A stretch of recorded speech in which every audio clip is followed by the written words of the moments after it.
People, my good people. Hello, world. I'd like to welcome y'all back to the show that's hot with your boy, Rob Scott. This is Robs2Cents, baby, man. What's going on, everybody? Hope everybody good. Hope everybody is great, man. Had the NFL wild card, first round of the playoffs this weekend. Got a lot to get into. But before I get started on anything, I got to remember the reason for the season. And even though we're in a brand new day on a cold Tuesday, yesterday we celebrated this man.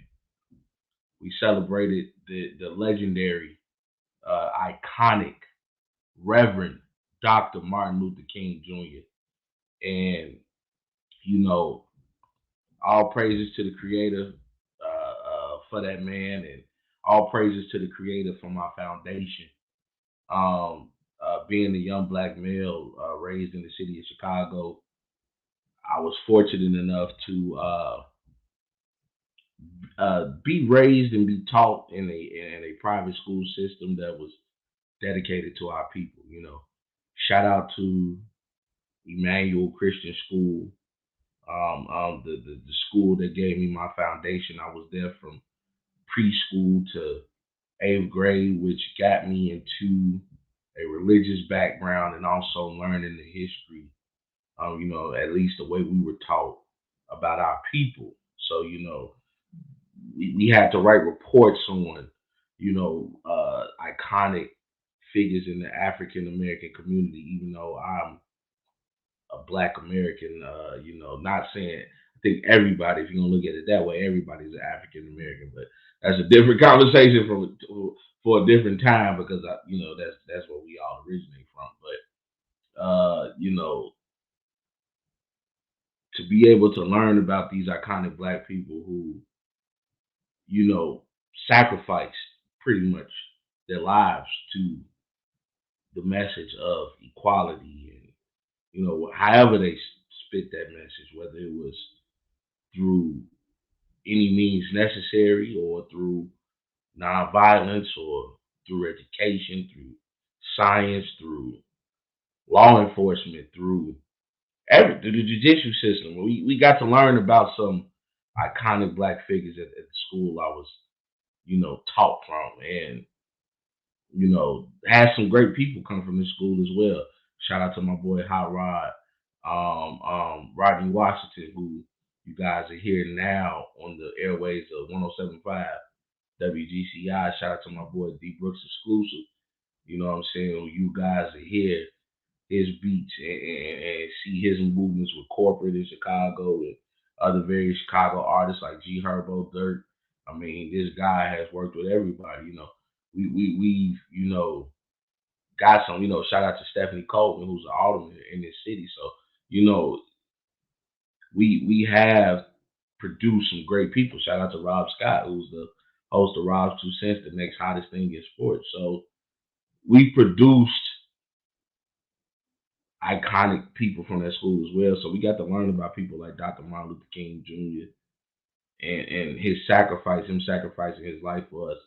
And we never want to forget that. You know what I'm saying? We never want to forget, him staring in the face of hatred, him living in fear, not just for himself, but for his family, for people he was associated with, for the message he was spreading. So we always got to give love to Reverend Dr. Martin Luther King Jr. And he represents to us as a people, and I'm just thankful that we got a chance to learn about this man in history, and we should be thankful for his contributions to history. And I feel like these games that were played on his day, you know what I'm saying, they should be dedicated to him because you wouldn't see black and white men and other men of other ethnicities and races on the field or on the court together had it not been for people like Reverend Dr. Martin Luther King Jr. So shout out to him. Happy birthday to him. May he continue to rest peacefully. And hopefully, we continue to fight our way to get to the mountaintop that he foresaw and that we all are sitting at the table of equality. But we had a lot of games, you know what I'm saying? To keep the show going. As I mentioned, NFL wild card race. We got some interesting things going on in the NBA now, happening right now, and we gonna get into all of that, man. So you guys sit back, relax. Had you missed the games, had you not paid attention to anything, that's what I'm here for. Need y'all to tune in to the hottest sports conversation in the nation, man. Let's get right into it. Excuse me, as you guys know, had the NFC wild or NFL wild card playoff round happen this past weekend, and boy, oh boy, did we see some things that shocked us? Did we see some things that we foresaw? You're gonna see what Robs2Cents was actually at work, and now we have some anticipation for the divisional round happening next week, man. We gonna go off into what happened on Saturday's night games. As you guys know, the NFL hosted games on Saturday, Sunday, and of course on Martin Luther King Jr. Day on Monday. And man, these playoff games was cracking. We got to talk about the first game that happened. We saw the Houston Texans go against the Cleveland Browns, and they got down on the Cleveland Browns. The Texans showed the hell up, whooped the Browns' ass 45-14. No contest. Now, it shocked me. Even though I call myself Robs2Cents, I will admit when I was wrong. And I was wrong about the Cleveland Browns. Not to say I was wrong about them being one of the hotter teams in the NFL, but I was definitely wrong about the Texans and how they would approach this game, and how they would go against the Cleveland Browns. As I mentioned, final score 44-14. Joe Flacco, who has been just causing a ruckus up in the media lately with this play and how he had essentially come off the couch, pause.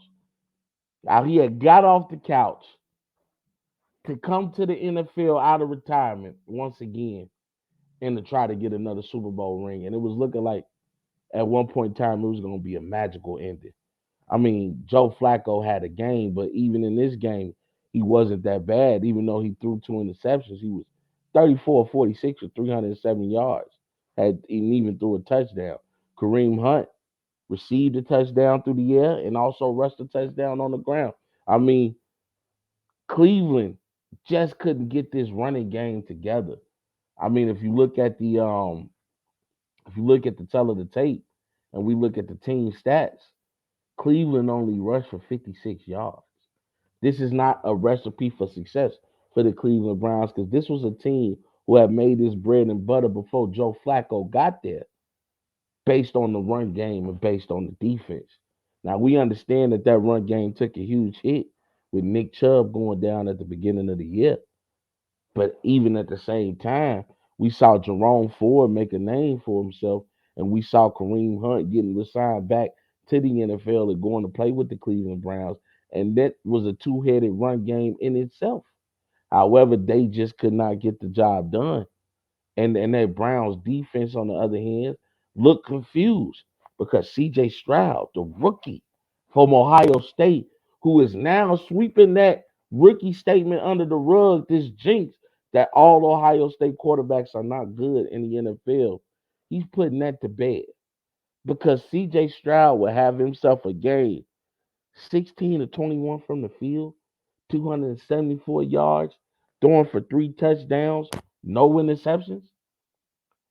CJ Stroud made a statement on Saturday that he is the real deal and that this Texans team is going to be a problem going forward. CJ Stroud, what more can you say about the kid? Making household names out of receivers out of Tank Dell, household names out of receivers like Nico Collins, household names out of guys, like Brevin Jordan, and bringing some clarity back to the game of guys like Devin Singletary and Dalton Schultz. Remember, Singletary was just playing with the Buffalo Bills, and even though the Bills are starting to use their run game now, they didn't use Singletary to his fullest capacity. Dalton Schultz wanted to make a name for himself after once before playing with the Cowboys, and now going to the Texans. After the Cowboys was looking at Jake Ferguson and I forgot the guy they got now, but these are this is what C.J. Stroud was working with. Not to mention he got Noah Brown over there. Like there's some playmakers over there with the Texans, and I feel like under the tutelage and the leadership of Coach D'Amico Ryans, who has made a name for himself as a coach, and is showing the difference between somebody coaching by the numbers and somebody coaching with leadership. He has awakened the beast of this team, and the Houston Texans showed up and showed out. I'm telling you guys now, this was a great game for the Houston Texans, not for the Cleveland Browns, because I didn't expect them to come out there and start firing like that. Let's look at the stats. The Texas defense showed up. They held the Browns offense to only 14 points, two turnovers, including two picks, and causing havoc with four sacks all day. They did not let Joe Flacco rest.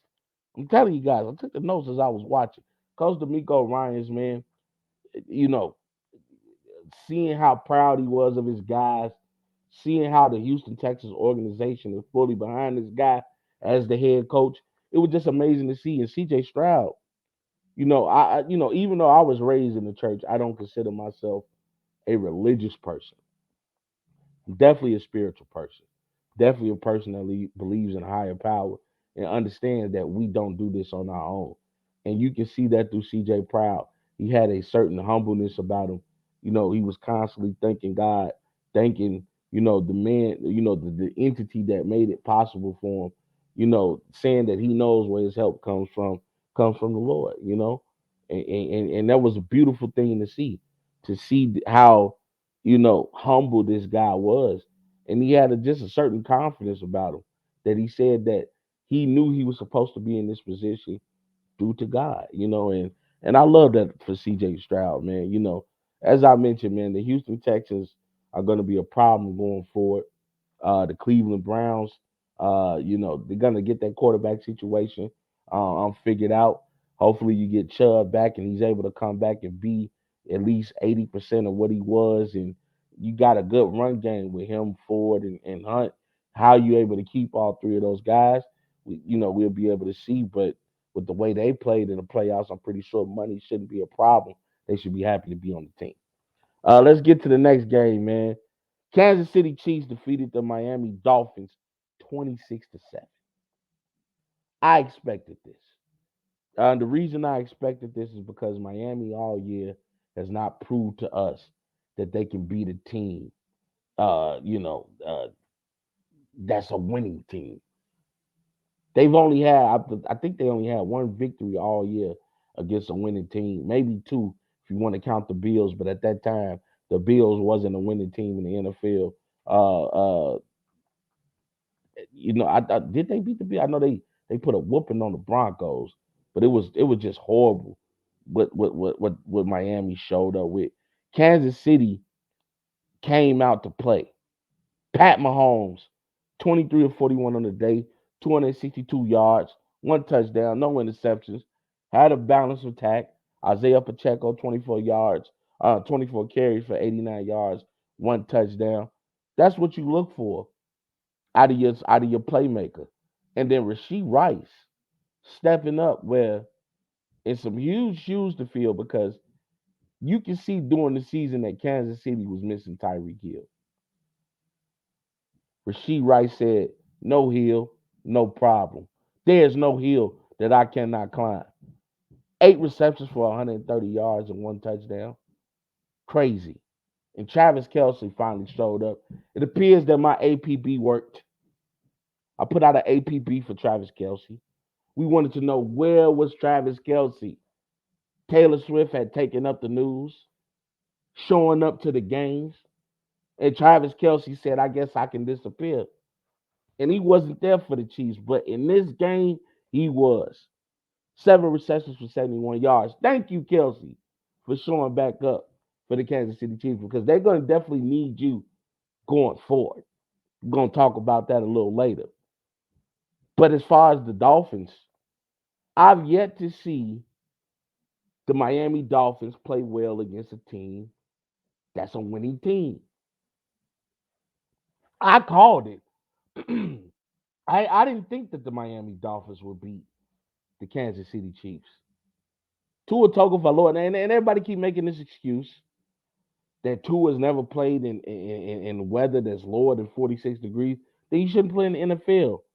You have to realize that not every stadium has domes, and that you're gonna run into to situations in cities in which you got to deal with the cold, kind of like I had to do going to work today. It was 1 degrees outside with a feel like of -30. I had to get my ass on the train and the bus and get to the job site. That's what he had to deal with playing out there on the football field. This is what you sign up for. This is why you make the money you make. And Tua Tagovailoa again, no show, 20 and 39. Okay, it's not bad numbers.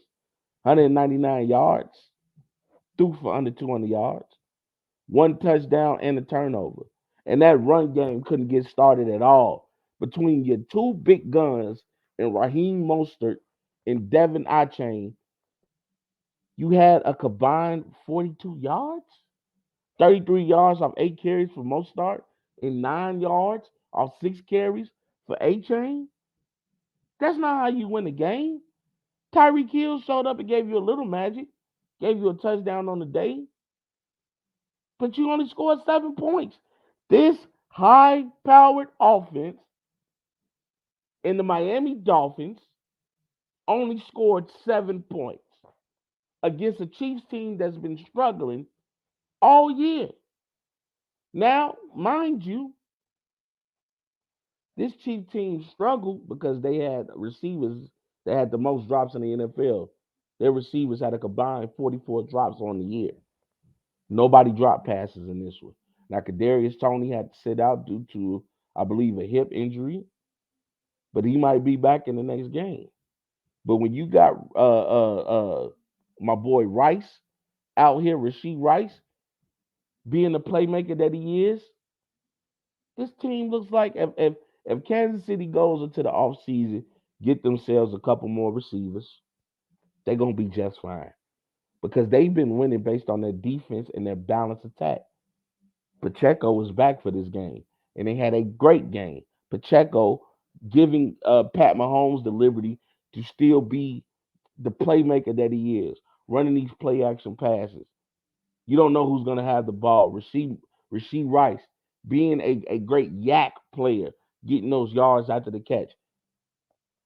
Kansas City said there's still life left in them,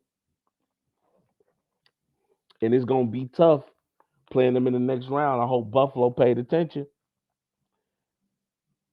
Also, the defense for Kansas City got down, forced one turnover, got to it with 2 sacks on the day, held the Dolphins to 8% on third downs as they were 1 of 12 for third down conversions. When have you ever known Kansas City to be known for their defense? That's what you do when you're trying to win a championship. You have to recreate ways of how you win. The main objective is getting the W at the end of the day. No matter how we get the dub, we want the dub. We need the dub, and we're going to get the dub. And that's how Kansas City has been operating. Still have one of the best coaches today in the league, and Coach Andy Reid. Eric Bieniemy is no longer there, and we've seen the struggles with the offense under offensive coordinator Matt Nagy. But Kansas City finding a way to get it done. They won the division, and now they've won their first playoff game.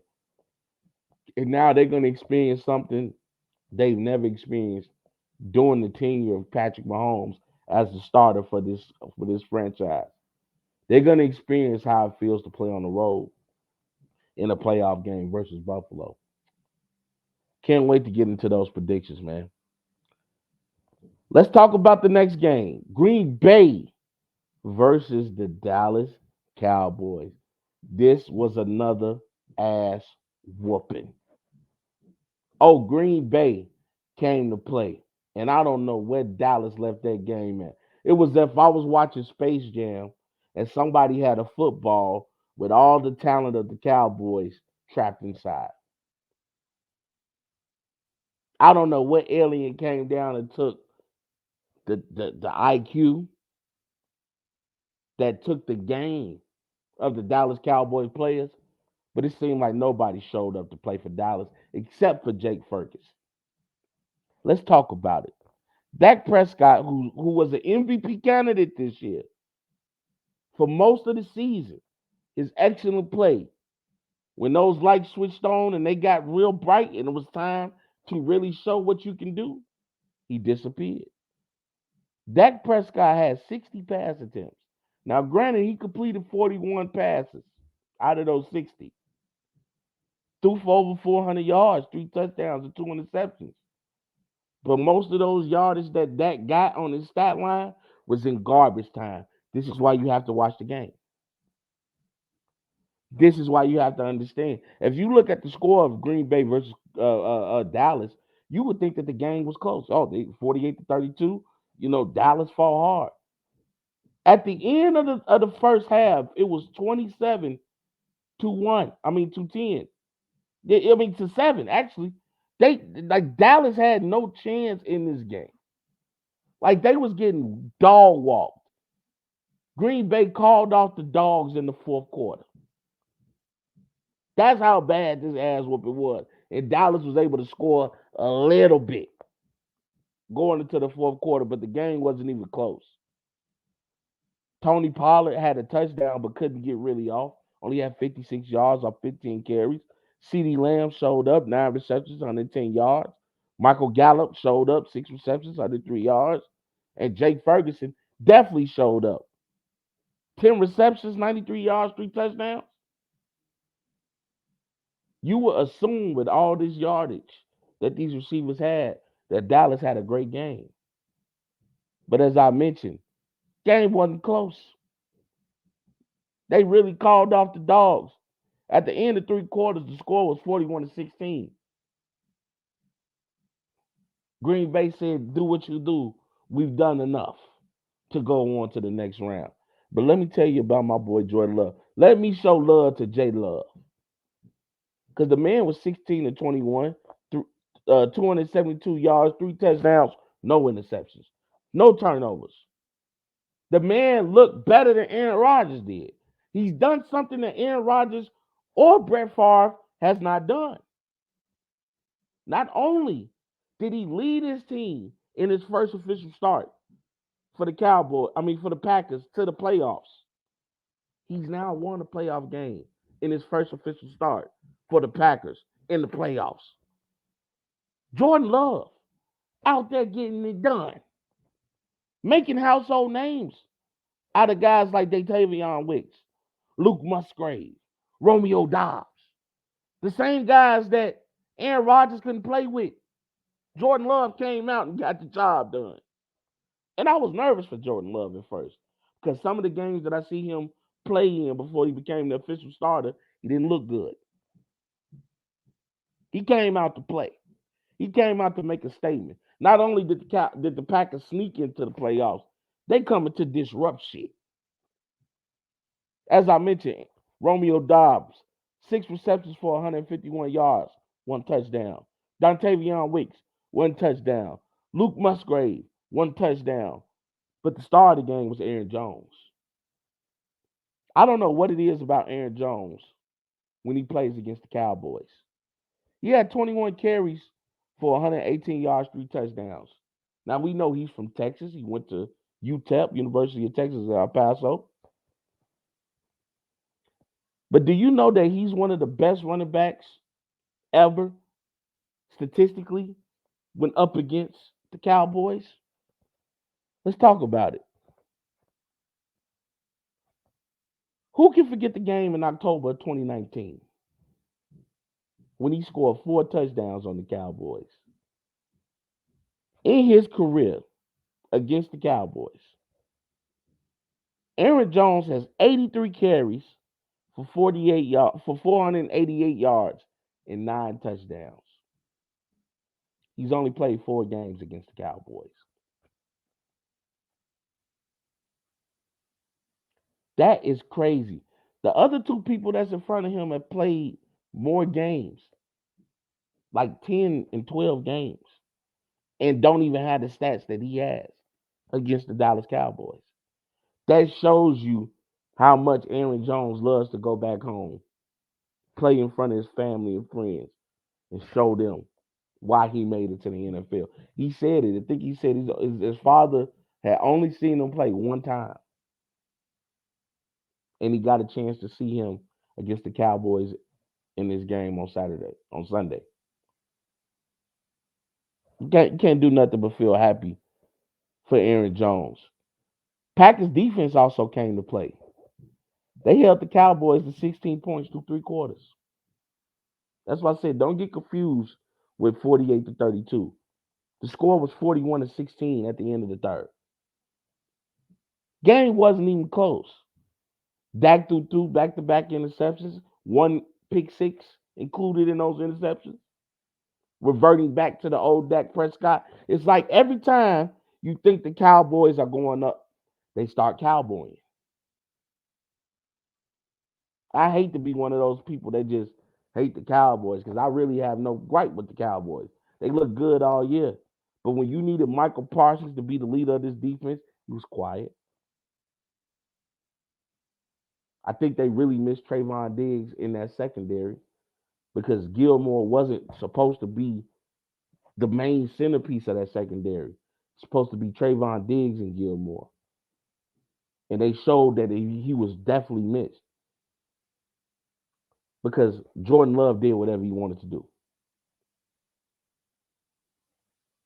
Shout out to the Packers, man. That's tough to say as a Chicago Bear fan, but I got to be professional.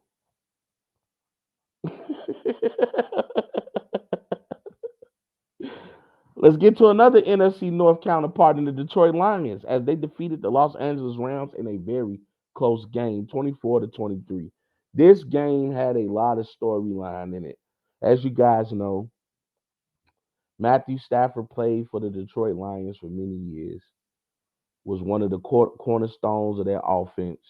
Him and Calvin Johnson, Megatron, even though Matthew Stafford didn't win anything in Detroit. They never made the playoffs, I don't think. And if they did make the playoffs, they certainly didn't win a playoff game. As you know, Detroit hadn't won a playoff game since 1992. So this was huge for Matthew Stafford to be coming back home to Detroit, now a former Super Bowl champion, and to kind of flex his muscle on we didn't have anything while I was here. But also on the other side of that spectrum, you have a Jared Goff who played a few years with the Los Angeles Rams, was able to make it out the mud and get his team to the Super Bowl, but they would lose to Tom Brady. And the Los Angeles Rams would decide to trade Jared Goff for Matthew Stafford. And immediately following that trade, Matthew Stafford takes this team, the Los Angeles Rams, to the Super Bowl, and they win. So now, as a confidence thing, Jared Goff is now looking like maybe I wasn't what the Rams needed. But sure enough, he was what the Lions needed. Because I've said all year I don't trust Jared Goff. And that's the reason why I never kind of gave Detroit the love I was supposed to give him. And he shut me the hell up. Jared Goff has showed up and he's played extremely well. Now, would I say he particularly outdueled Matthew Stafford in this game? He didn't. He did not. I think if you go by QB play for QB play, Matthew Stafford had a better game than Jared Goff. But the most important thing that you want from your quarterback is to not throw away the game. Don't give away the damn game. And and Jared Goff was able to go tit for tat with Matthew Stafford and give his team a winning chance. The Detroit Lions will beat the Los Angeles Rams 24 to 23. Matthew Stafford on the day, 25 of 36, 367 yards, 2 touchdowns, no interceptions. They didn't really get much from Kyron Williams. He had 13 carries for 61 yards, and they built their wins recently behind the play of him and the guy Puka Nakua, who was a receiver on this team, who had 9 receptions for 81 yards. That's crazy. The man had 181 yards catching off 9 receptions. That's wild. Puka Nakua, they're going to have to pay that man next year, and it's going to be interesting to see they'll be able to keep him in Cup. We'll see about that because Cooper Cup was a no show in this game. If you look on the other side of the ball, Jared Goff for the Detroit Lions had a good game too. 22 of 27, 277 yards, 1 touchdowns, no interceptions. But see, they got more playmakers on Detroit. They got a two-headed running attack in Jameer Gibbs and David Montgomery. Each of those guys scored a touchdown. Montgomery caught all 4 targets that he received. Gibbs caught all 4 targets that he received as well. And as I mentioned, each one of those guys had a touchdown. Sam Laporta only had 3 receptions, probably still dealing with that knee injury, but showed up to play and be there for his team. He caught a touchdown. And then Josh Reynolds, a former Rams player as well, had something to prove. Had 5 receptions for 80 yards. But the star of the game was Amon-Ra St. Brown, who just made big play after big play after big play after big play. 7 receptions for 110 yards, including the walk-away first down that he received to end the game, in which now the Lions can go into celebration formation. Like this was a great game. It really came down. It was like a game of inches, kind of. Like who was gonna make that first mistake? Unfortunately for the Rams, the Lions were just able to score one more touchdown than they did, and the Lions forced them to kick one more field goal than they did. And also for the Lions, luckily for them, they got Aiden Hutchinson, who was just a monster on the defensive side of the ball. Hutchinson got busy, had 4 tackles, 2 assisted tackles, 2 sacks, 2 tackles for loss. That's what you want out of your star defensive player. We all worry about the Lions if you watch football. You worry about if Hutchinson is not able to get pressure on the quarterback, can you beat that Lions secondary? Well, we didn't get a chance to answer that question in this game because Aiden Hutchinson got pressure on the quarterback. He was wreaking havoc all day. And it's just certain players, when you have certain leaders on your team, it elevates your play when you see your leader going out there and getting the job done. Aiden Hutchinson is one of them on defense. And the Lions going to be tough to beat in the playoffs. Now, after the game, I love what Dan Campbell said, who I think is one of the best coaches in the league right now, just as far as leadership goes. He thanked the general manager for believing in the vision. And then he went and thanked Jared Goff. And his words to Jared Goff was, "You are enough for the Detroit Lions." And if you're a person that's experienced being with a team that traded you for another quarterback and that quarterback won the Super Bowl, did something you couldn't do, to finally get that closure, to go against the quarterback that they traded you for in your former team and to beat them in the playoffs, that got to be icing on the cake. Shout out to Jared Goff, man, and the Detroit Lions. This is going to be a great divisional round, next round in the NFL playoffs. Got a couple more games to talk about. Actually, one more game. 2 more games. Apologies. We had the Buffalo Bills defeat the Pittsburgh Steelers 31-17. Now, in this game, you shouldn't be surprised. I didn't have the Steelers winning this game. It was a blessing that they got to the playoffs. I mean, they've been through three quarterbacks this year: and Kenny Pickett, Mitchell Trubisky, Mason Rudolph. Like you didn't expect this team to win. Now Rudolph came out of play surprisingly well. He was 22 or 39 for 229 yards, two touchdowns, one interception. But the Pittsburgh Steelers just got off to a slow start. I mean, Josh Allen comes out the gate, his two touchdown passes back to back to each one of his tight ends, and um uh uh Dawson Knox and Dalton Kincaid. Like both tight ends scored.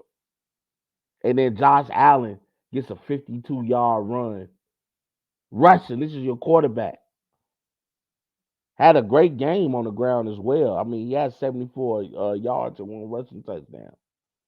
52 yards on one play. Josh Allen also was 21 and 30 in the air. 203 yards, three touchdowns, no interceptions.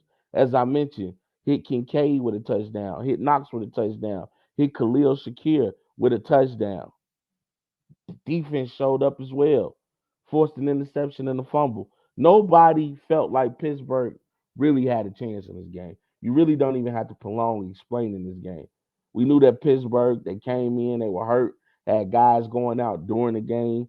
You know, whether George Pickens, not George Pickens, whether Kenny Pickett was there as quarterback, I still don't see this team winning. I have no faith in no quarterback that they got right now for the Pittsburgh Steelers. Even though Mason Rudolph played pretty well. But this is the same team that started Mitchell Trubisky for a couple of games during the season. As I mentioned, it was a blessing for them to make it to the playoffs. Now I got to talk about Rob's goofball of the week during this NFL playoffs. Because, hello, y'all. During these playoffs, I never understood why the media would ask these dumbass questions to players and coaches after they immediately lose a game. Like Mike Tomlin understands, probably from a self-reflective perspective, that we had no chance to win this game based on the personnel that we had on the field. But he's not going to say that. But Mike Tomlin is a revered head coach in the NFL. I want to take you to what the reporter asked Mike Tomlin after the game. Take a look at this, y'all. Not having TJ Watt up there. You know, I didn't think about it, to be quite honest with you. We knew all week he wasn't playing, and so we prepared with that mindset. And so I didn't waste any time thinking about what wasn't at our disposal. We had too much at our disposal and too many decisions and considerations to be made to waste time like that. How do you think Mason did after throwing that interception? I thought he was solid. I thought he was competitive. I thought his confidence was unshakable. I thought he, displayed the things that he displayed really for the last month or so.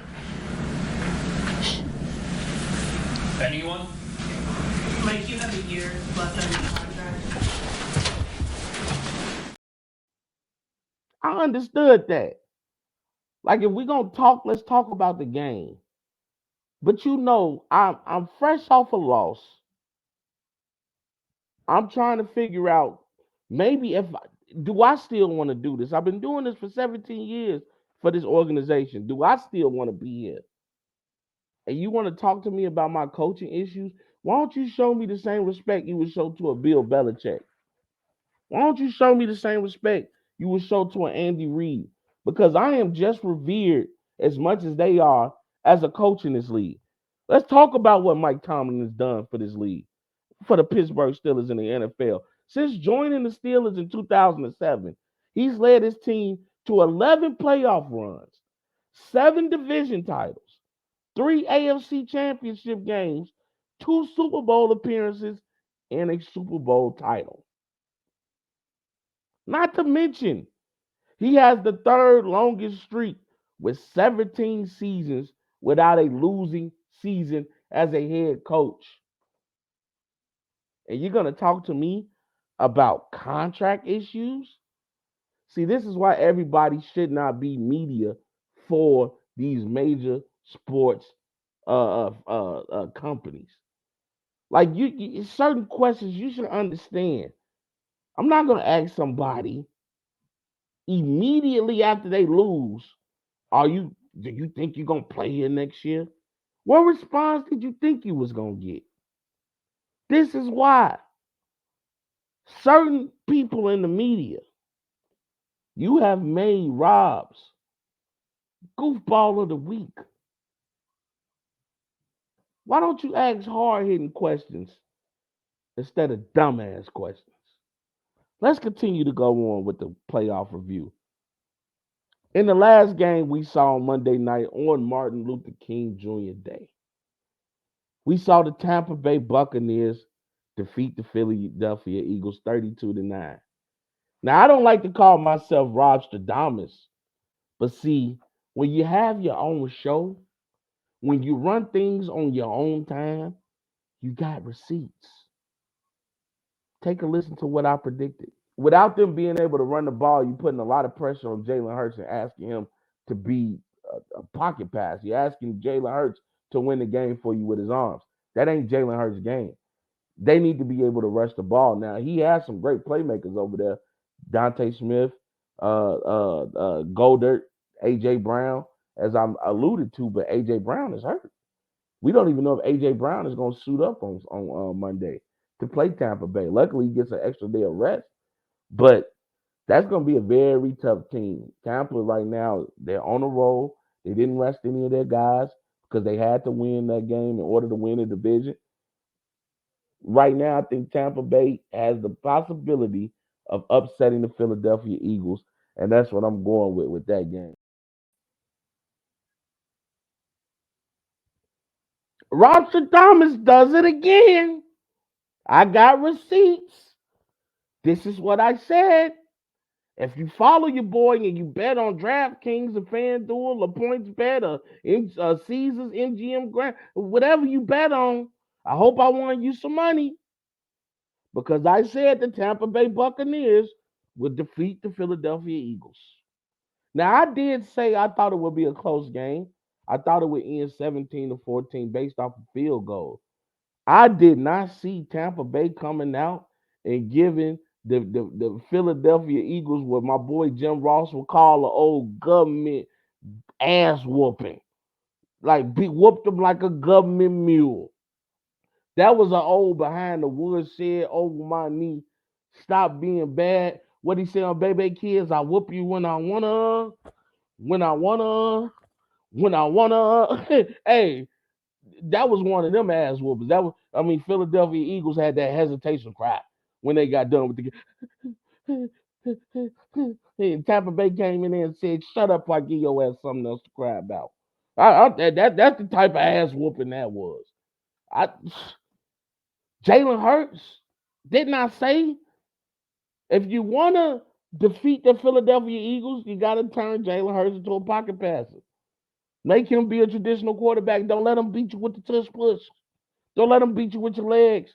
Don't let that run game get off. Make Jalen Hurts pass the ball.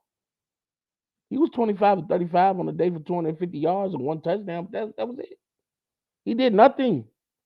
Devontae Smith, playmaker, as I mentioned, 8 receptions for 148 yards. I mentioned him. I knew what he can do. I knew Goldert would get a touchdown, which he had a touchdown on the day. I mentioned him. I'm Robs2Cents. I do this when it comes to sports. But I didn't see Baker Mayfield outplaying him to that level. Baker Mayfield was 22 or 36 on the day, 337 yards, 3 touchdowns, no interceptions. I didn't see Rachaad White having a game, and he had 18 carries, 72 yards. David Moore, Trey Palmer, and Chris Godwin. We had a Chris Godwin sighting. I ain't seen Chris Godwin score a touchdown since Tom Brady. Each of them had a touchdown. Defense held the Eagles team to 42 rushing yards and 0% on third downs, as they were 0-9 on third down conversions, not to mention they got to hurt 3 times on the day. This is what I said. Don't let the Eagles run the ball. Stop Hurts. I keep calling him Stromile Smith. I apologize. Stop DeAndre Smith. Force Hurts to beat you with his arm. Pause. That's what you have to do to defeat the Philadelphia Eagles. Not to mention the Eagles ain't look good all year. If you really want to be honest with yourself, even though they had a record of 10-1, they won based on the 50-50 balls and calls going their way. Whether it was Marquez Valdez Scantling dropping the go-ahead touchdown, whether it was penalties being called by the refs, whether it was fumbles or interceptions at the last minute. And I understand they had injuries to their defense. But to give up 32 points to a struggling team in the AFC West, now granted, Tampa Bay was 4-1 in their last 5 games, playing for their playoff lives, playing for the very opportunity to get a chance to defeat the Philadelphia Eagles in the playoffs. But there's still a team that played in the weakest conference or weakest division in football in the NFC South. This is the same division that houses the Carolina Panthers. The reason why we Chicago Bears have the number 1 pick in the draft. This is the same division that houses the New Orleans Saints, who didn't know if they needed Derek Carr, Jameis Winston, and they both was Basura. This is the same division that has the Atlanta Falcons. Who? That division. And you lost to them. Philadelphia should be ashamed of themselves. Now, I don't know what's going to happen with Coach Nick Sirianni. I don't know what's going to happen with the coaching team under his tutelage. But I assume somebody about to get fired. It's sad to say. But somebody about to get fired with Philly. And we're going to talk about the games now, which I feel what's going to happen this weekend. Let's see if Robs2Cents can be 2 for 2. He said, forgot to mention. Oh, Cord, I know you used to get down on the Hooper side. We gonna talk. Hey, what's up, little bro, man? I appreciate you for tuning in, man.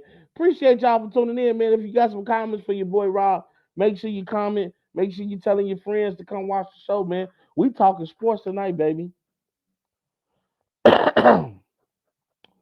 We got to talk about what's gonna happen in this divisional round of the playoffs. Now that the teams have been set, we now know that Baltimore is going to be facing Houston now in the divisional round of the playoffs, or second round, may have you. We see that the Green Bay Packers are going to be going against the 49ers. That might be a more interesting game than we think. Tampa Bay is going to be going against Detroit, the battle of the forgotten, and Jared Goff and Baker Mayfield. And then we're going to see Buffalo taking on the Kansas City Chiefs, a rematch for the ages. Let's talk about it. We won't dwell too long on it because, of course, now we hit the nitty gritty now, and we're gonna actually have to see these teams play. I'd actually see people walk the walk like they talk the talk. We're gonna see Baltimore Ravens going against the Houston Texans now. In Baltimore's case, Lamar Jackson has a lot to prove. He's 1-3, I believe, in the playoffs, or he hasn't lost. Yeah, he's 1-3 in the playoffs. He's lost 3 playoff games, only won 1. Lamar Jackson's going to be looking to redeem his good name, especially considering the fact he's most likely going to be the MVP of the season, making him a 2-time MVP winner. He's going to have to put some playoff wins behind that MVP in order to take his name to greatness, to be mentioned with the greats. It's going to be a tough task going against the Houston Texans. We just saw what this defense did to the Cleveland Browns. Now, I'm not saying that the Cleveland Browns have an offense like the Baltimore Ravens. They got some playmakers on that offense now. Got David Njoku. You got Amari Cooper. As I mentioned, Kareem Hunt, Jerome Ford. They got some guys on this play on that team that can do some things. But Joe Flacco is no Lamar Jackson. That's the reason they let Joe Flacco go. Lamar Jackson can do some amazing things on that field. And that defense is going to have to be ready for a guy that prolongs plays. To a normal quarterback, A lot of those penetrations that defense is getting, a lot of that penetration, that'll be sacks. But going up against somebody like Lamar Jackson, he's so elusive, he's so strong, he's so fast. He has the skill and the wherewithal to get away. And with the way he's been playing this year, he's not looking to just run out of the pocket. He's looking to extend the pocket. He's looking to manipulate. I mean, we saw one in a play against one team, he extended the play to 9 seconds. I think that was against the Arizona Cardinals. It was unheard of. Like he literally prolonged the play. Well, you know what they say about normal quarterbacks. You have at least 2 to 3 seconds to get the ball out when you pass it from the pocket in the NFL. He made this play extend to 9 seconds from the pocket. He ain't got the touchdown. That's how dangerous Lamar is. And he has playmakers of his own. He has Isaiah Likely. He has Zay Flowers. He has Odell Beckham Jr. He got some guys over there Bateman. He got I forgot the running back name, Justice Mitchell. He got some guys over there that make some things happen. Gus Edwards. Guys better watch out for this Baltimore Ravens team because it's looking like he's coming to make a point. But CJ Stroud, the young rookie, man, there's nothing to frown upon. This Baltimore Ravens versus Houston Texans game is going to be huge. I'm going to predict the Ravens to get it done just based off the year that Lamar Jackson is having. And he has something to prove after the Baltimore Ravens made him wait it out to get the payday that he felt he deserved. And how did he show him he deserved it? Well, he's probably about to be your MVP. And if he's able to get to the AFC Championship game, when you say that money was well worth it, I'm predicting the Ravens to beat the Houston Texans. I'm predicting the game to be 28-10, Baltimore Ravens, especially because that defense. Houston played Cleveland, and they have a great defense. But we're talking about the best defense in football right now, led by my boy Roquan Smith. Houston gonna have to watch out. We also gonna have Green Bay going against the San Francisco 49ers. As you guys know, Robs2Cents has picked the 49ers to win it all. Now I'm rooting for the Ravens just because I'm rooting for Lamar Jackson. But I just feel like the 49ers has too many playmakers. And granted, Jordan Love has showed up and shown me some things. As I mentioned, I think he threw 32 touchdowns on the year, only like 10, 11 interceptions. Jordan Love ain't he's not a guy to just look over. But I just think with the defense that the 49ers have, they're going to be able to get a lot of pressure on Jordan Love. Pressure that he didn't feel going against the Dallas Cowboys. Pause. They're going to be able to penetrate that defensive line, that offensive line, and they're going to be able to reach out and touch somebody. And that person they're going to touch is going to be Jordan Love. Excuse me. Remember, we got Nick Bosa on this defense, Chase Young on this defense, Fred Warren on this defense, Greenlaw, Armstead. We got guys that are able to beat that offensive line and get to the quarterback. Now, I do worry about if they're not able to get pressure on Jordan Love, what the secondary will do. Because he will be able to turn up on him with Romeo Dobbs, Christian Watson, Datavion Wicks. Like he got some Musgrave. He got some guys on his offense that can make some plays as well. But I think if you're trying to outscore San Francisco, not many teams are going to be able to do that, especially if Brock Purdy shows up and show why he was an MVP candidate for the second half of the season. Because he has playmakers as well. Deebo Samuels, Christian McCaffrey, George Kittle, Brandon Ayuk, Juwan Jennings. He has guys on his team that can get the job done. Not to mention the San Francisco 49ers is one that has some of the best yak receivers in the league right now. When Brandon Ayuk catch the ball, he's looking for yards after catch. Deebo Samuel, we know what he can do. You can get that man a 4-yard slant, and he'll give you an 80-yard touchdown. This is what happens when you have playmakers on your side of the ball. I just think the San Francisco 49ers will be too much for the Green Bay Packers. They had a great run, but it's time to send those cheesehead home. I'm going 49ers 35, Packers 21. I think the Packers will be able to put up some touchdowns against this 49er team, just not enough. Tampa Bay versus Detroit Lions is going to be a good game. I call this the game of the forgotten. I think Baker Mayfield and Jared Goff are going to duke it out. I think this is going to be a high scoring contest. Uh, Tampa Bay defenses, they've shown up, but I call the Detroit Lions, and I hate to say it this way, the Dollar Tree version of San Francisco. Like Jameer Gibbs and David Montgomery are good, but they're just not as great as Christian McCaffrey.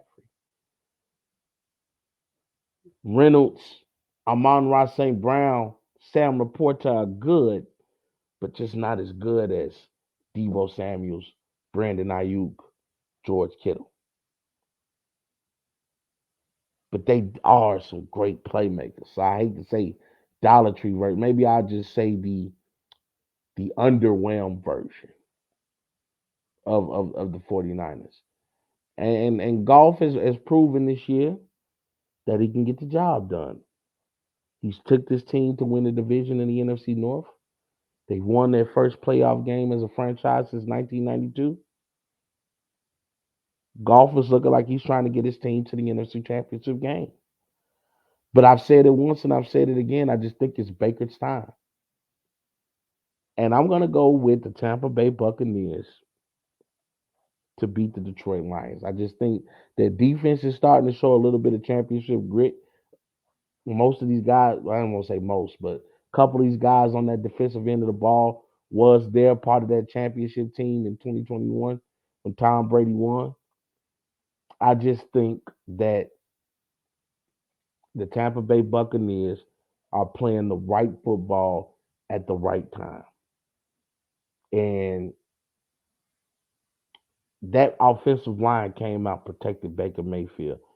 As I mentioned before, if Aiden Hutchinson doesn't get pressure on the quarterback, I don't know how good this Detroit Lions defense can really be. So I'm going to go for Tampa Bay to beat Detroit. I think it's going to be another close game. I'm going to say 27-24. And in the last game, we got Buffalo versus Kansas City. Now, this has to be an anticipated matchup because Buffalo, remember that game in 2022 in that divisional round playoff game where the Chiefs and the Bills were scored 3 touchdowns in under 2 minutes? Pat Mahomes was forced overtime with the game time field goal. He drove the ball 44 yards in 13 seconds. That shit is unheard of. And then he gets the ball first in overtime, and he goes down and score with Travis Kelsey. It was ignorant. It was ignorant. Oh my goodness. That's the game we get to see again. Now, granted, this ain't the same Bills team. This ain't the same Chiefs team. That Chiefs team had Tyreek Hill, but this Chiefs team does have Rasheed Rice. And you still have Diggs and you still have Gabe Davis for the Buffalo Bills. But this team has kind of reinvented how they play because the Buffalo Bills now have a conscious effort to rush the ball, whether it be with James Cook or whether it be with uh, uh, uh, Josh Allen. This is going to be a great game. Can Josh Allen finally get over the hump? He's 0-2 against Patrick Mahomes in playoff games. Now he has the advantage. The game is in Buffalo. As I mentioned, this is going to be a first for the Kansas City Chiefs. They have not had to play a road playoff game since Pat Mahomes has been the starter of their franchise. I'm excited to see Pat Mahomes step up to the test because if Pat Mahomes can win the Super Bowl this year with this Chiefs team, he's the GOAT.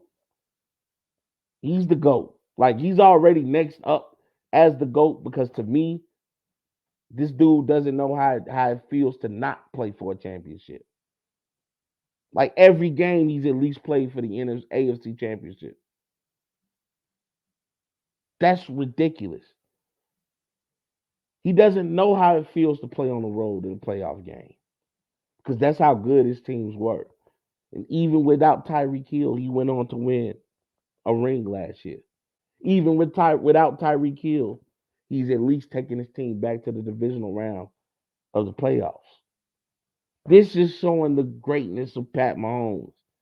As I mentioned, these receivers have dropped 44 passes this year, the most dropped passes by any receiver core in the NFL. If Pat Mahomes is able to take this team to the NFL Super Bowl and win the Super Bowl, and he manages to pull off being Super Bowl MVP, that's the GOAT. That's the GOAT. We're going to be talking about what, 3 championships in 5 years? That's ridiculous. That's ridiculous. Now, I don't want to get ahead of myself. He has to get past the Buffalo Bills first.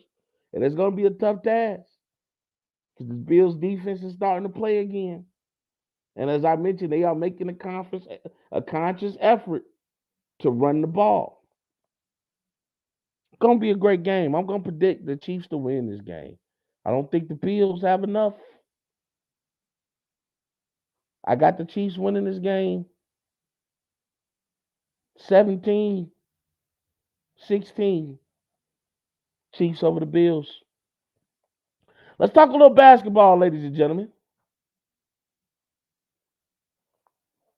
There's been some problems in paradise with the Golden State Warriors. Some things I don't like. As you guys know, Golden State is my team.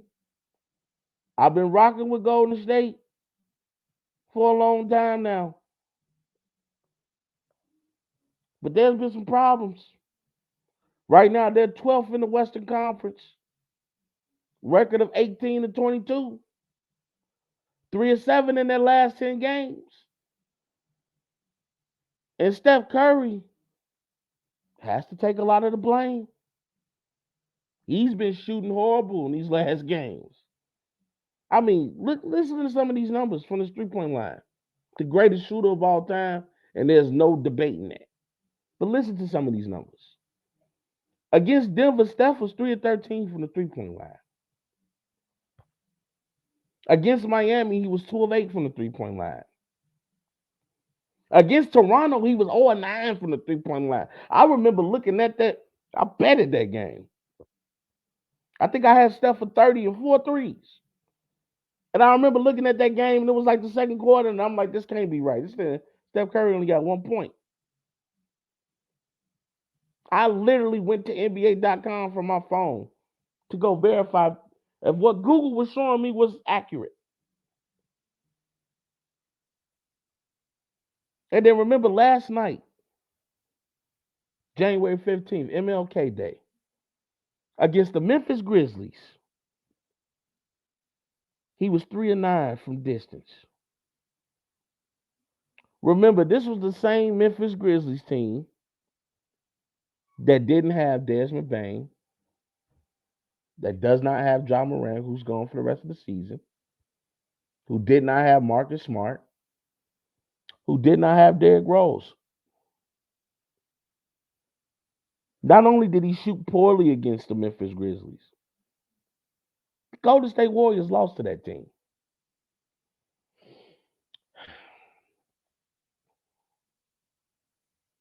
You lost to the Memphis Grizzlies without John Morant, Desmond Bane, Marcus Smart, Derrick Rose.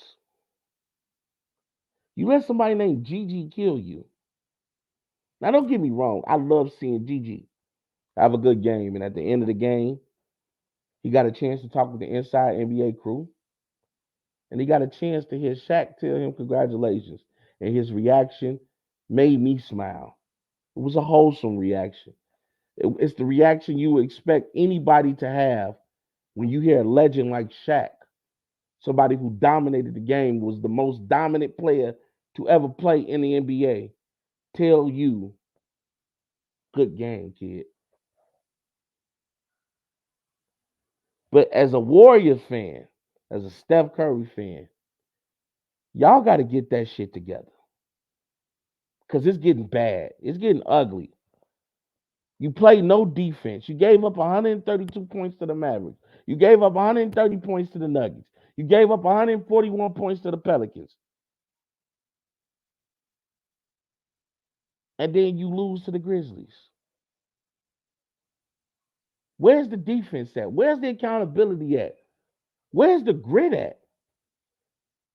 Now, I heard Steph Curry have accountability, but listen to the difference between Steph Curry and Klay Thompson on getting booed in their own arena when they played the New Orleans Pelicans. Listen to this. Clay, you guys have been booed each of the last 2 home games. Obviously, you're not used to that. How do you handle that? Are you supposed to lose sleep over it? This is the second straight game that you guys were booed here. How does that make you feel when you hear that? I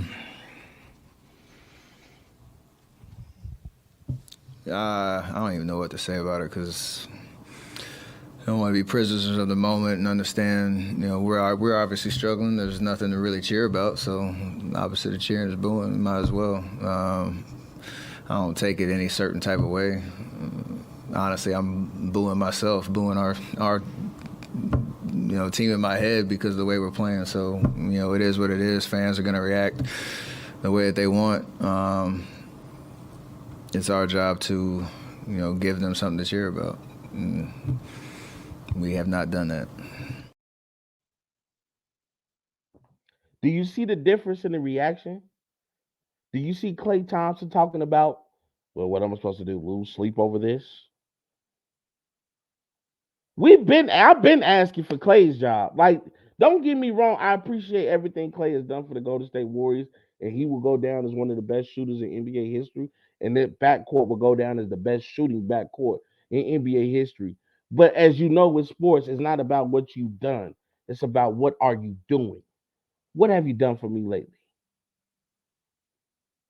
Klay Thompson ain't been the same since that ACL injury.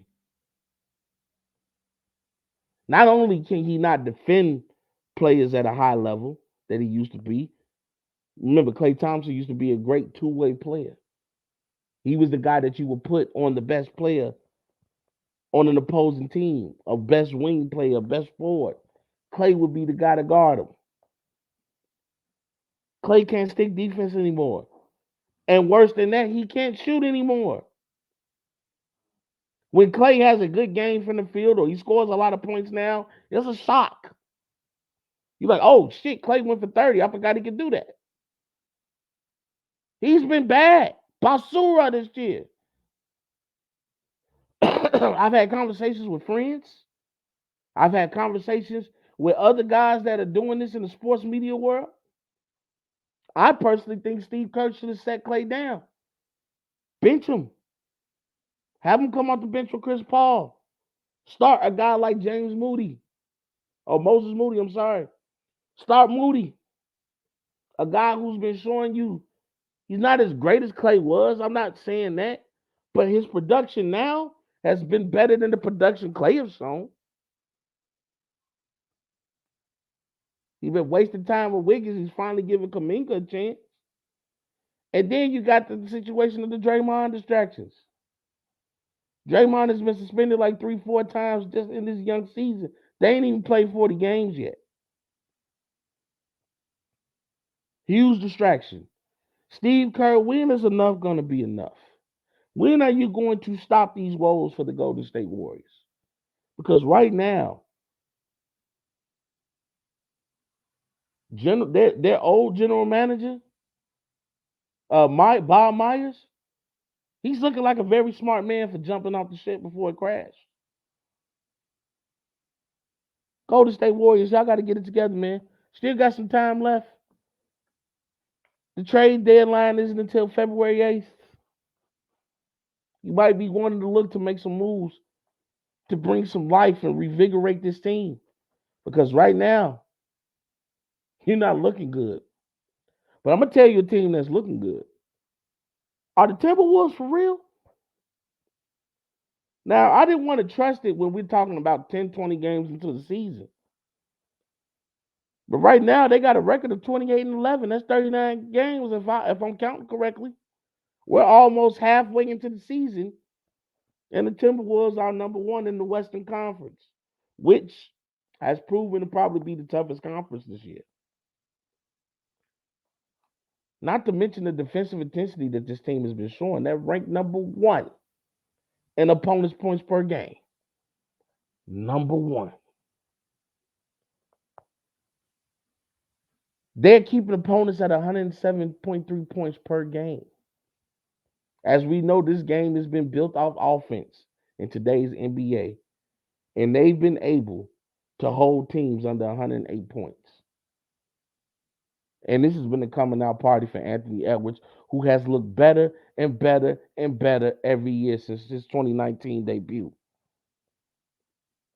Right now, he's averaging 26 points per game, 5.4 rebounds per game, 4.9 assists per game. He's shooting from the field and distance, goes up every year, and you can tell he's stepping up to lead his team, not just by his play, but being a vocal leader in that locker room. Now, there's been a lot of comparisons to Anthony Edwards being the new Michael Jordan, and yes, you can see some similarities. I love the wrist, the armband on the left arm, his athleticism, the way he's been hitting the fadeaway jumper, the way he's able to get to the rim and finish either above the rim or under the rim. He shoots probably a better three-point ball than Michael Jordan. As I mentioned, his shooting is going up every year. I think right now he's shooting like 39% from three-point land, which is his best shooting percentage ever. He's been getting more out of Karl Anthony Towns and Rudy Gobert than we've ever seen. Got these guys playing like they feel like they have a chance to actually do something in the playoffs. He's had the calm leadership of a veteran like Mike Conley on his team. And these guys have been going crazy. Nazir, they got some guys on this team that have been stepping up all year. It's time for people to really start looking at Minnesota.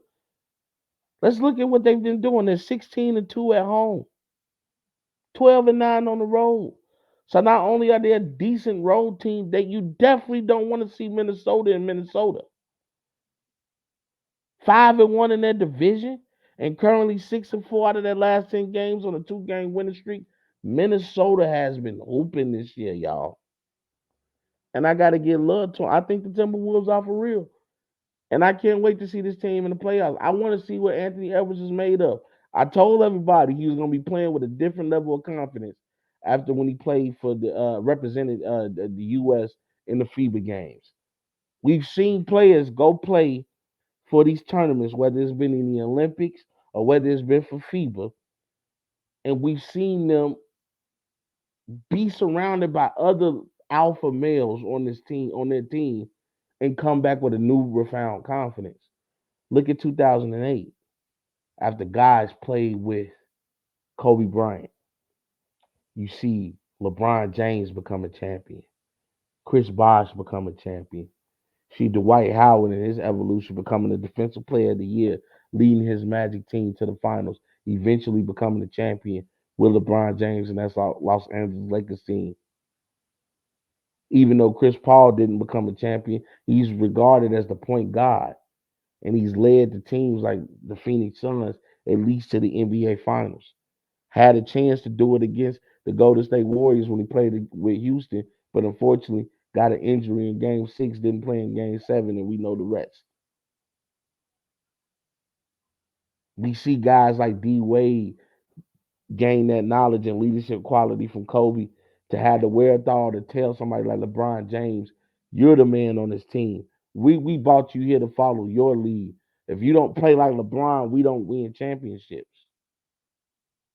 Even though Melo didn't win championship, he was regarded as one of the best Olympic players ever, and has made a killing on the NBA. as far as financially. We saw the effect that guys had after playing with Mike. Charles Barkley gets an MVP. I think, matter of fact, I think he got the MVP.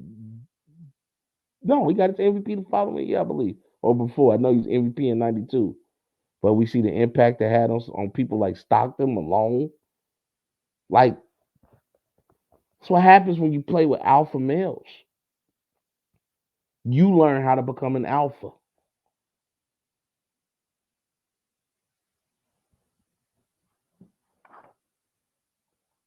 Anthony Edwards has definitely made that step in the right direction.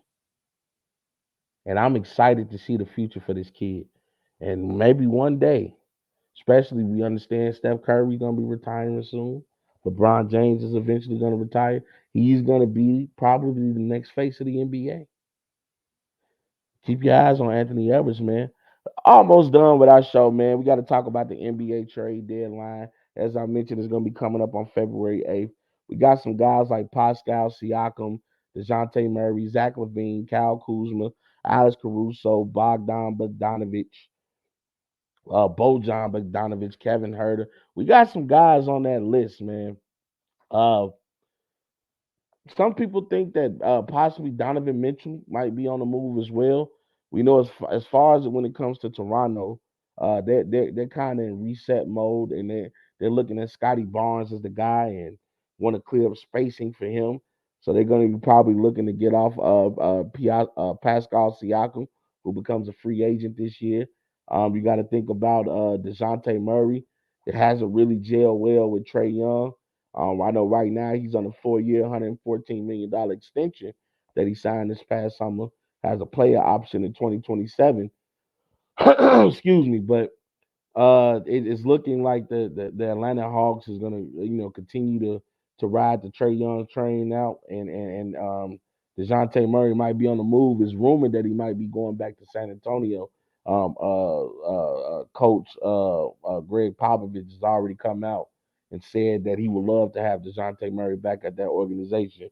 And Dejounte Murray really flourished when he was the primary ball handler for his said team. But as we know right now, Trey Young primarily handles the rock. So it might be a good move for both parties, for both the Atlanta Hawks and DeJounte Murray, for him to go to a different team. Zach LaVine, as we know, has also been a name in discussion.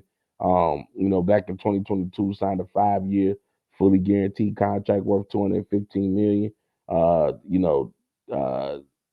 DeMar DeRozan becomes a free agent after this season. We don't know which route that the Bulls organization is going to be going in. We see Zach LaVine at one point in time talk like he wanted out of Chicago, went down with an injury, and Chicago started to play well without Zach LaVine. Actually put ourselves back in playoff contention, play-in contention, as we're sitting currently in ninth place in the NBA Eastern Conference. And we've seen the elevation and evolution of Kobe White as he's been, making a name for himself and becoming a young potential all-star in the Eastern Conference. And then you look at a guy like Kyle Kuzma, who recently just signed a 4-year, $9 million contract with the Wizards. But the Wizards might just go into full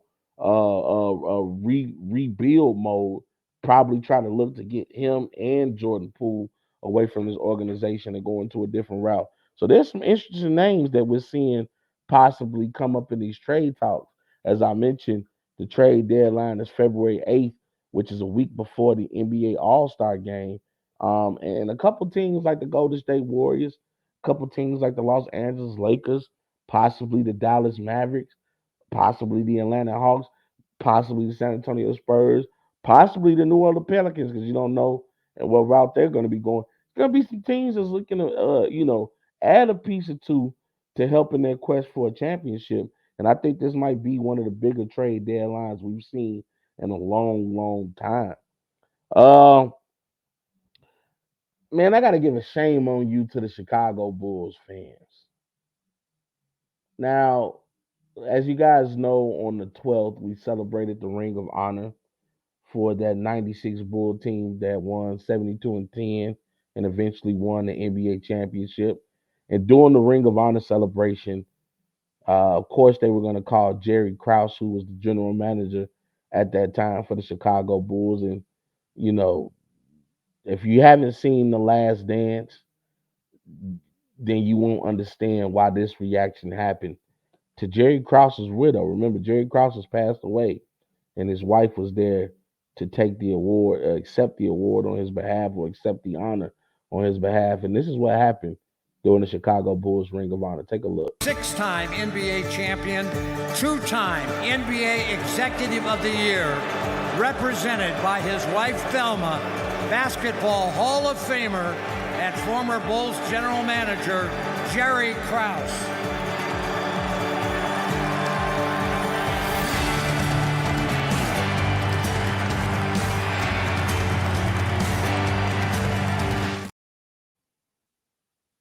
That's tough to see, man.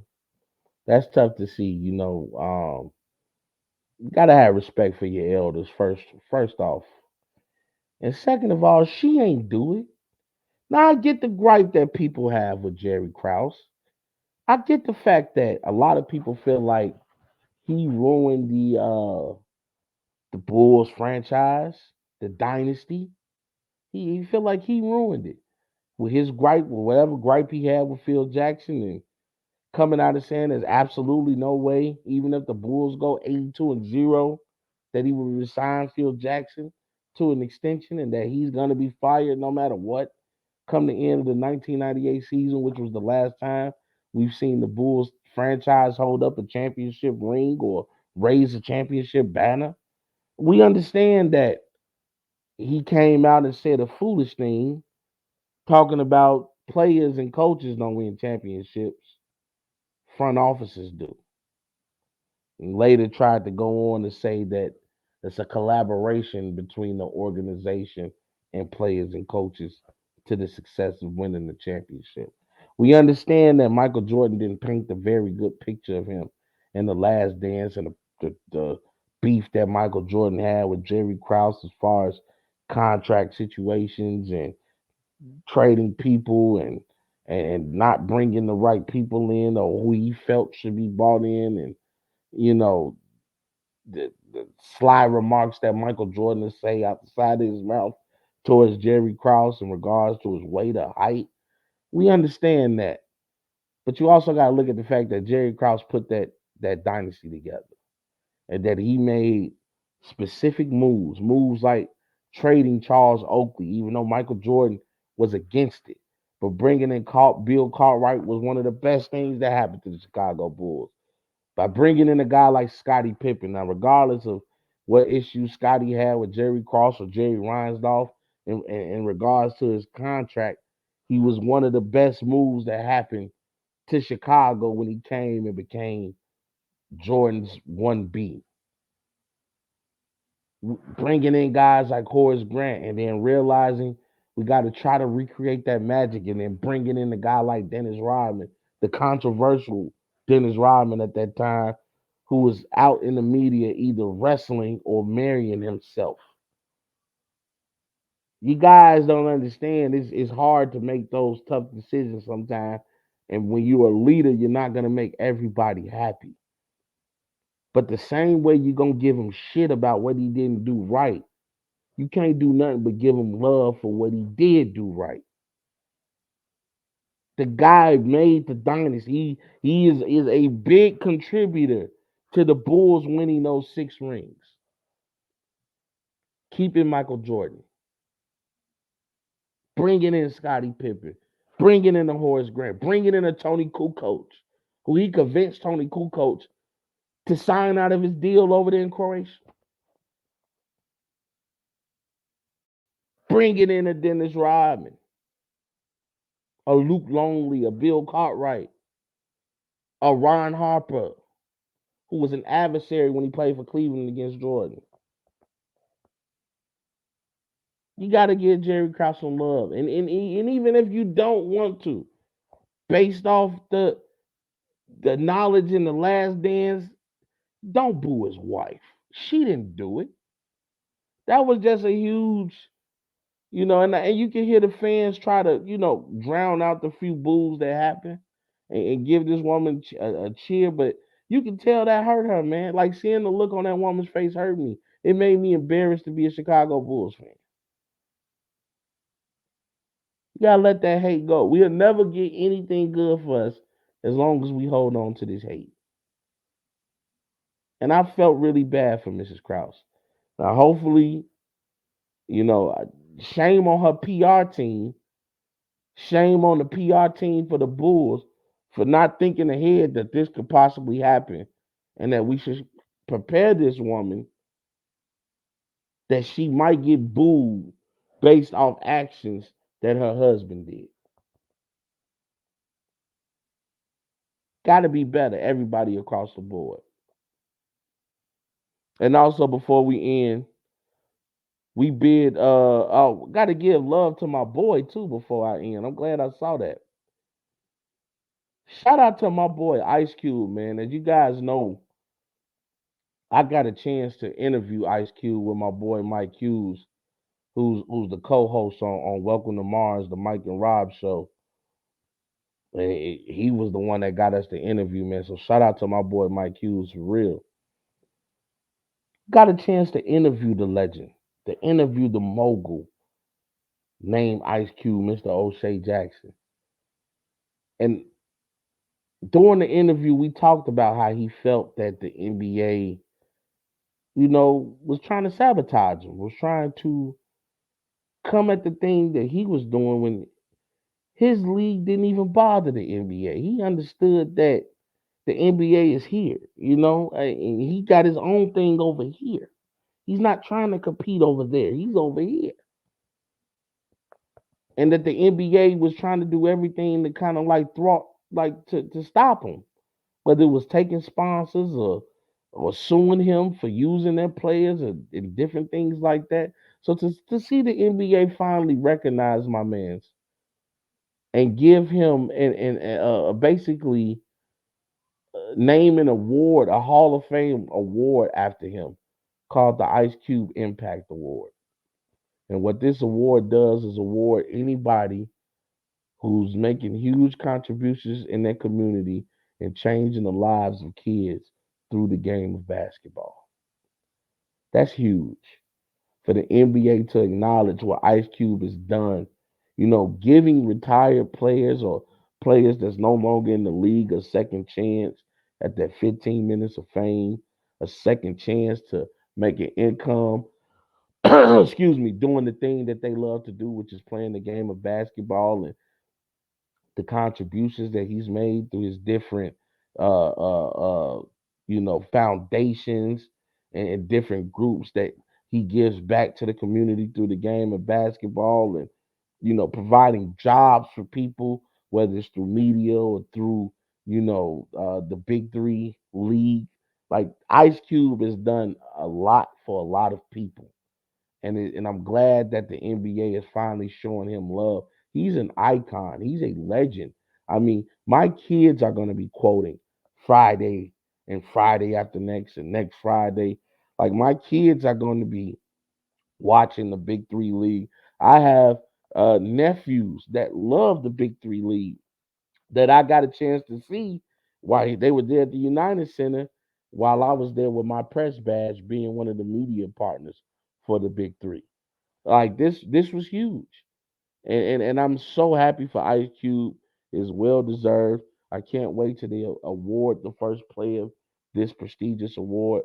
And I can't wait to talk to Cube again in the future about this award and to get his perspective and his take on winning this prestigious honor, on getting this prestigious honor, and hopefully seeing him get to crown the first winner of this award. And also, as we end, we say goodbye to the end of an era. We had two legendary coaches retire within this month. We bid farewell to Bill Belichick and Nick Saban, probably the two most winningest coaches in NFL and NCAA history. Let's talk about Nick Saban first. Nick Saban was the head coach for the University of the Alabama Crimson Tide. Nick Saban had an overall record of 292 to 71 losses to one draw. He's a 5-time SEC Coach of the Year. He was 19-12 in bowl games, had a record of 9-5 in college football playoffs, and has won 7 national championships. That's 1 with LSU when he was the head coach of the Tigers, and 6 with the Alabama Crimson Roll Tide. Alabama, this is going to be a tough one for you because even I was a fan of Coach Nick Saban. And it's just certain guys you didn't bet against in certain sports. And if I was ever betting in college football and Alabama was in the playoffs, I was not betting against Coach Nick Saban. And even though he's had a reputation of being approved, had a reputation of being a controversial head coach in college and professional sports in general, even though college sports not considered professional, Nick Saban was one of them that you were going to garnish your respect, and he was going to get the job done when it came to being a coach in this league. We bid Nick Saban a farewell. Job well done, sir. He's going to be okay. According to my boy Maurice Claret over there on It Is What It Is podcast, he owns a bunch of Mercedes-Benz dealerships. Nick Saban is going to be just fine. He made enough money as a head coach for the Crimson Roll Tide. But we also bid a farewell to Bill Belichick as well. And Bill Belichick is the winningest coach in NFL history. We talking about a guy who got 6 Super Bowl titles as a head coach, 2 as a defensive coordinator with the New York Giants when they were coached by Coach Bill Parcells, 3 times AP Coach of the Year, 12 Super Bowl appearances, 9 as a head coach for the New England Patriots, has a career record of 333 wins and 178 losses, and 31 wins in the playoffs as a head coach, which is the most wins by any head coach in the NFL. Bill Belichick is him. And I don't care what you say about the Deflate Gate, about the Spy Gate, about him forcing Tom Brady out, about him not being able to win when Tom Brady left. You can't deny that Bill Belichick had his team disciplined and ready to play every Sunday. And that you don't get that many wins without being a great head coach. He kept his defenses always looking good. And yes, he had some help from Tom Brady and Josh McDaniels. True indeed. But at the end of the day, you cannot deny with a record like Bill Belichick's that he goes down as one of the greatest coaches, not just in NFL history, but one of the greatest coaches ever in sports history, ever. We're talking Phil Jackson. We're talking Greg Popovich. We're talking Roger Staubach. We're talking Greg Arbach. I mean, you cannot deny what Bill Belichick has done. And ladies and gentlemen, that's the end of my show. We've had a great time, haven't we? You know, I like to end every show with a video of the week. And I've been showing love to my women, man. You know what I'm saying? They've been going down. We've been seeing what Caitlin Clark has done with NCAA women's basketball, the attention she's brought. And Coach Don Staley say, don't forget though, University of South Carolina still got the #1 seed. We undefeated so far in this young season. And boy, they got a woman over there that's athletic as hell.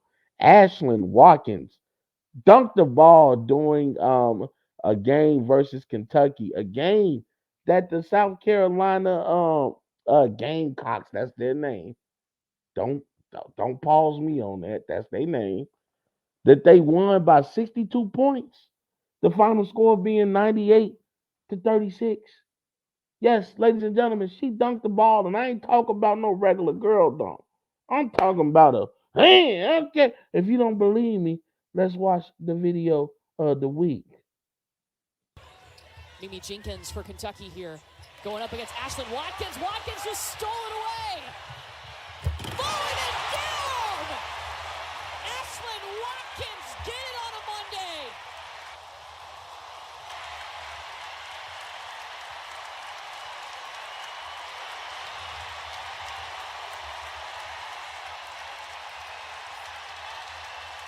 Last year as a freshman, she became the first to dunk in South Carolina history, and here she does it again.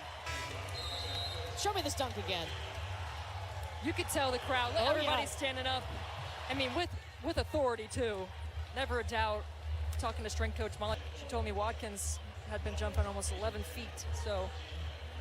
I can't even dream of that. How about in the first quarter on a Monday night? A little dunk action. Ashlyn Watkins, everybody in Columbia, South Carolina stood up knowing she was going to deliver with authority. The bench loving it. That was beautiful. Did you see the energy that the building had? Now, I know a lot of people talking about, oh, she got the steal and the old girl was trotting back on defense. Sometimes you trot back on defense when it ain't shit you can do to stop what's about to happen. And I think everybody knew it. You saw the crowd stand up. You saw the bench stand up. You even saw young ladies on the Kentucky sideline looking as like, oh, is she about to do what I think she about to do? And yes, am I saying she dunked the ball like LeBron James? No, she did not. But for a young woman to dunk the ball like that, she dunked it with authority. It wasn't like she just barely got the ball up there. She knew what she wanted to do, and she proceeded to go do that. And you heard the rim breakaway. I mean, she even grabbed the rim action. I mean, that's just to let you know that the game of basketball is evolving for these young ladies, man. These women, they've already been foundationally sound. Like, you take a lot of women players and put them in the system in the NBA, they will flourish because these women understand foundation. They understand basic basketball because not everybody's blessed with the ability to jump 48 fucking feet in the air. You know what I'm saying? It just doesn't happen. So, you got to give credit when credit is due, man. Shout out to Ashlyn Watkins, as you guys heard. That wasn't the first time she's dunked the ball. She's became the first young woman in South Carolina history to dunk for a franchise. And I'm pretty sure she got WNBA scouts on her. My boy Mike is probably going to be interviewing her when he bring back his Skytown baby. Like it's a lot of motion going on with the women in basketball, with women in sports in general, man. So shout out to the young ladies out there, especially my black young ladies. We love to see the black girl magic, man. And that's the end of the show, y'all. As I mentioned, I know this is the day after Martin Luther King Jr. Day, but I hope what you all take from that day is, you know, similar to what people talk about with Easter and Christmas. Remember the reason for the season, man. Don't just look at Martin Luther King Jr. Day as a day off from work, which we all love, but you also got to look at it as a way to make change. Like this one man, and even though it was a movement, it started with him, in his movement. You know what I'm saying? And what he was doing, and you have to make those changes. You have to say it starts with me. You know what I'm saying? I know Malcolm might be doing this over here, and Louis Farrakhan might be doing that over there, but I'm gonna make my move and my change to make it better for people, and that's why we able to celebrate young women dunking the ball. It wasn't even just about black or white. It was about anybody who felt like they were, a minority. A word that I hate to use. I hate the fucking word minority so bad.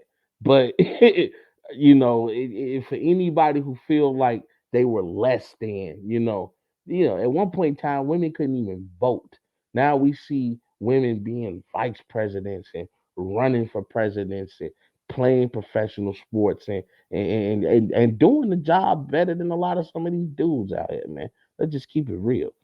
So we thank the creator for people like Martin Luther King Jr., for Malcolm X, and all those who made tremendous strides and contributions for the fight of equality. And no, I don't think we've gotten to that mountaintop yet that Martin Luther King was speaking, Reverend Dr. Martin Luther King was speaking about, but I think we're getting there, y'all. There's a lot of things that have changed for the better, but we got to remember we the only ones holding ourselves back. So once we realize that and we come together as a race of people, and realize it ain't a black and white thing or a man and woman thing, it's a human thing. And we realize that we all will one day be judged the same way, I think we'll all be fine. I hope you guys take that message and do what you will with it, but do it in the right way. Love you guys, man. Hope you guys continue to have a productive week. Hey, make sure you tune in next week as we'll be talking about what happened in the playoffs this upcoming weekend. Make sure you check out Welcome to Mars with me and my boy Mike, the Mike and Rob Show, as we break down everything NBA and we dive into the NBA a little deeper. And we also talk about what might be happening with the Bears. You know, Mike always got a bunch of damn theories that he like to throw out there. Hey, you never know. Sometimes you got to keep throwing darts at that board until one of them joints stick. Hey, got nothing but love for y'all, baby. And you already know the slogan, baby. We gone. There's a bigger fight going on. There's a much bigger agenda than the streets. And I know sometimes it's hard to see that far in front of us, but we have to look past the illusions, look past the delusions of grandeur, and look at the bigger picture. We need to become better versions of ourselves each and every day. Fight for what you believe in. Because if you stand for nothing, you'll fall for anything. We just getting started, baby. You guys know the slogan now. Hope you all have a great evening. And we gone.